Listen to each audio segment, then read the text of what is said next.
A quick clarification about the way in which some senators are publicly backing the return of the public option to health reform.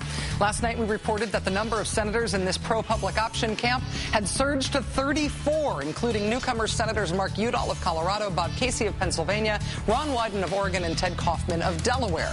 We said that these four had added their names to Senator Michael Bennet's letter calling for the public option to be voted on under reconciliation rules, which means it could pass with 50 votes. In fact, while these four senators issued statements supporting the proposal described in the letter, they did not actually sign the letter itself. So I'm sorry for the confusion on how those four senators expressed their support. But the fact remains, 34 senators are now publicly calling for a return of the public option by a means by which it really could be achieved. Ta-da! My opinion is shaped by the view of the leaders of the military. The reason why I supported the policy to start with was because General Colin Powell, who was then chairman of the Joint Chiefs of Staff, is the one that strongly recommended we adopt this policy in the Clinton administration. I have not heard General Powell or any of the other military leaders reverse their position. That was Senator John McCain speaking this past summer, describing his position on Don't Ask, Don't Tell. A month ago, General Powell did reverse his position. So that seems straightforward, right? Senator McCain had said he supported the policy in the first place because Colin Powell supported it. He was waiting to see if Colin Powell would change his mind about that. Then Colin Powell changed his mind, and John McCain says he still likes Don't Ask, Don't Tell. He said on Meet the Press this weekend that the policy is working, which is the same argument that he and other proponents of the policy have been trying to make since it's been clear that the Obama administration is going to repeal this policy. Has this policy been ideal? No, it is not, but it has been effective. I think the rule of don't ask, don't tell has seemed to work pretty well. It has helped to balance a potentially disruptive tension between the desires of a minority and the broader interests of our all-volunteer force. It has sustained unit cohesion and unit morale. Today in the House Armed Services Committee, Congressman Joe Wilson explained what proponents of keeping the anti-gay policy mean when they say that the policy is working. During fiscal year 1999 through fiscal year 2008, 8 of those years being wartime years, the military service separated more than 1.9 million people. 8,300 of those, less than 0.5%, were as a result of Section 654. That's about 800 people being discharged per year. And unless you contradict me, that is not a significant loss from an overall DOD manpower perspective. Not a significant loss. From a manpower perspective, the military is only losing 800 troops a year. That's why. That's only 2 or 3 service people a day. 2 or 3 troops a day. Who cares, right? Meet one of them.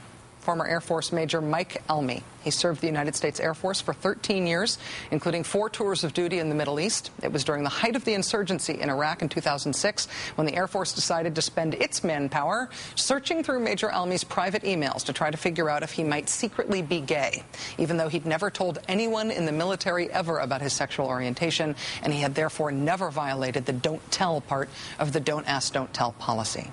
At a press conference in favor of repealing the policy today, Major Almy described what happened next. I led those nearly 200 men and women in a deployment to Iraq, where my team came under daily mortar attacks as they were controlling the airspace over Iraq. During this deployment, I was named one of the top officers in my career field for the entire Air Force. In Iraq, during the height of the insurgency, the Air Force conducted a search of my private emails solely to determine if I had violated Don't Ask, Don't Tell, and to gather whatever evidence they could use against me. I was relieved of my duties, leading nearly 200 airmen. My security clearance was suspended, part of my pay was terminated, and I was forced to endure a grueling 16-month legal ordeal before I was ultimately discharged from the Air Force. On my final day of active duty, I was given a police escort from the base, as if I were a common criminal or a threat to national security. Joining us now is Major Mike Almy, who was on Capitol Hill today with a group of senators announcing new legislation to repeal Don't Ask, Don't Tell. Mr. Almy, thank you very much for your time today. Thank you for having me tonight, Rachel. So you were discharged in 2006. I know this is the first time you've talked about it on television. Why have you decided to come forward in this way now and tell your story? For a variety of reasons. There's tremendous momentum that is going on right now in the House as well as the Senate and also in the Pentagon and the administration. There's a great deal of movement right now and an impetus to finally get this ball rolling forward. Partly through the Senate, the great staffers there, as well as in the House.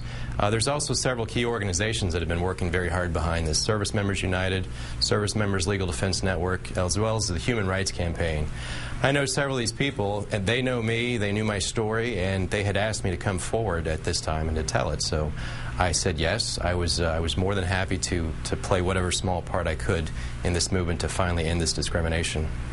The inertia that's pushing against that momentum has been voiced by people like Senator John McCain or Congressman Joe Wilson, arguing that losing a few troops a day to this policy doesn't matter from a manpower standpoint, that Don't Ask, Don't Tell is working. What's your reaction to that argument? I kind of scratch my head and just, I don't understand it. We've recruited convicted felons and brought them into the military. We have brought in drug dealers, people who have made terrorist threats, and yet we continue to turn away qualified, capable men and women who only want to serve their country. It astounds me, the loss of manpower that we have thrown away in our country. Thousands of people, as well as taking it personally. That when they say that number is acceptable, that is me that they're talking about. Some people who want to keep the policy have argued specifically that it shouldn't be repealed now specifically because we're at war. That's part of the reason that your story is so incredible. You were relieved of duty while deployed in Iraq. Can you talk about the impact on the mission, on the folks that you were working with there, of your getting fired? It had a tremendous impact after I was fired. I was working in an absolutely amazing squadron. The people there were just incredible. They were highly dedicated, highly trained. They worked very hard at getting the mission done and were very successful at that. We had strong unit cohesion, in other words. After I was fired, it had a complete disruption to the unit, to the cohesion, to the mission. There was a lot of chaos, a lot of confusion. I was replaced by an officer who was very junior to me and who, quite frankly, just wasn't adequately prepared for the job. And as a result, the mission suffered, and so did the unit cohesion. I know that you served 13 years before you were fired under this policy, and you've been in the private sector now for 3 years. Correct. If you could still serve, would you? Absolutely. I will be one of the first people, if not the first person, to go back in. And there's no greater desire than I have right now to go back into the Air Force as an officer and a leader. It's what I was born to do. It's what I was called to do. I come from a family with a strong military background, and I miss it tremendously. Do you think that the military, the Defense Department, needs 9 months to study this? I don't, to be perfectly honest with you. I think they could shorten that quite a bit. I do believe that they need time to develop a strategy to deal with implementation. Certainly that they need a little time to prepare for that. Concurrently, Congress can go ahead and move this legislation forward as the Pentagon is studying how to deal with repeal.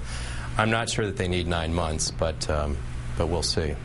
In terms of the specific grounds on which you were discharged, one of the things that we know about your case is that you actually don't seem to have violated the Don't Ask, Don't Tell policy. You didn't tell anybody that you were gay. It was a bit of a witch hunt. They went through your emails for other reasons, found things they didn't like, and then decided to investigate you. Is it your understanding, under the sort of interim softening of Don't Ask, Don't Tell, that Secretary Gates has proposed, that under those rules now, you might not have been kicked out if that had happened today? That's what I understand. From the announcement that Secretary Gates made when he testified last month before Congress, when he wanted to get rid of these so-called third-party outings, I believe that would have had a direct bearing upon my case, and in all likelihood, I would still be in active duty.